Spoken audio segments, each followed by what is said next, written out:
नमस्कार. मी प्राध्यापिका मेधा दाते, लेखक क्रमांक 232. 19 ऑगस्ट, रक्षाबंधन.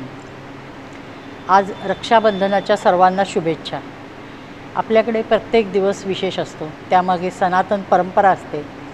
वामन अवतारात याचकाने 2 पावलात पृथ्वी स्वर्ग व्यापलेले बघून ते भगवंत आहेत बळीराजा तत्काळ ओळखतो आणि 3रा पाय माझ्या मस्तकावर ठेव म्हणून डोके पुढे करतो. देव तसे करतात आणि बलीला पाताळात गाडतात.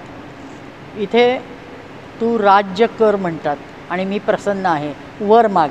तेव्हा देव म्हणतात इथे तुम्ही माझ्यासमोर रक्षणाला थांबा. मग देव तिथे द्वारपाल बनून राहतात आणि किती दिवस झाले देव येतच नाहीत. आणि मग नारदांची चर्चा झाल्यावर लक्ष्मी मातांना हे सगळं कळतं. त्या सचिंत होतात. मग काय करायला पाहिजे नारदांची म्हणजे सल्ला घेतात. तेव्हा ते म्हणतात माता लक्ष्मीला की तुम्ही राखी बांधा, औक्षण करा आणि प्रसन्न झालेल्या बलीकडनं देवांना परत आणा. आणि जसं सांगितलं तसं सगळं लक्ष्मीदेवी करतात. आणि तो जो दिवस असतो तो श्रावण पौर्णिमेचा. बली अतिशय खुश होतो आणि मला बहीण मिळाली म्हणतो आणि तीसुद्धा लक्ष्मीसारखी. तुला काय हवं? मग ती सांगते की मला देवांना परत दे. ते देवांना घेऊन ती परत येते.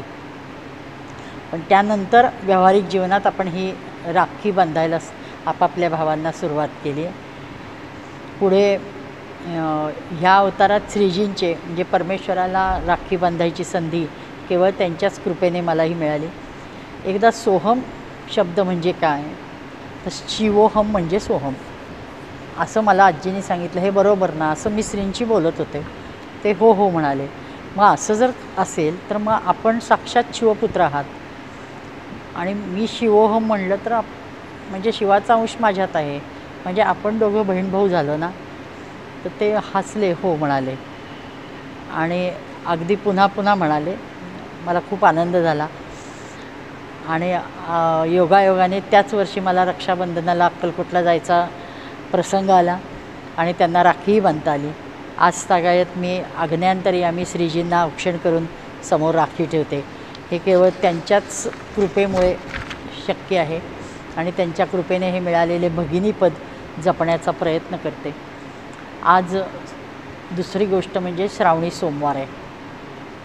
हे श्रावणात जे काही 4-5 उपास येतात ते उपासकांचा पर्वकाळ असतो. शिवलिंगाला बेलपत्र वाहतात, रुद्र पठण जोडीला हवन केलं जातं. ते विशेष लाभदायी असतं.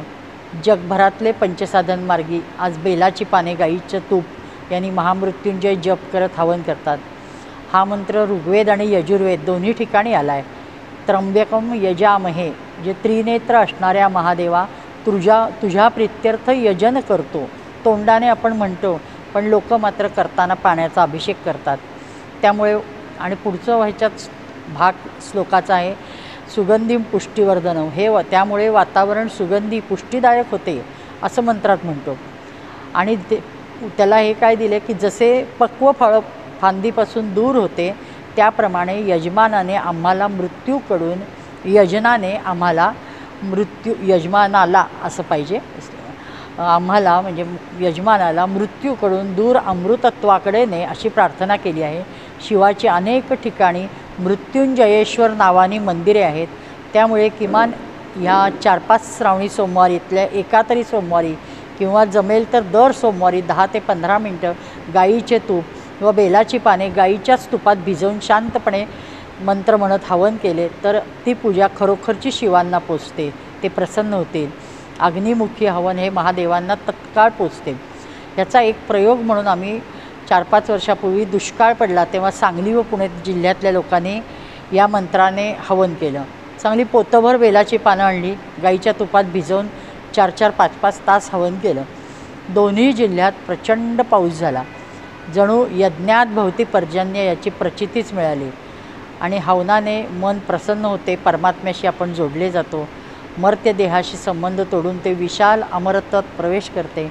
सर्वत्र फक्त वैश्वानूर रूप व्यापले हे जाणवते. परिणामी मृत्यूभयापासून मुळापासून संपुष्टात येते. मृत्यूभय जय महामृत्युंजयेश्वर आणि जय मृत्युंजयेश्वर.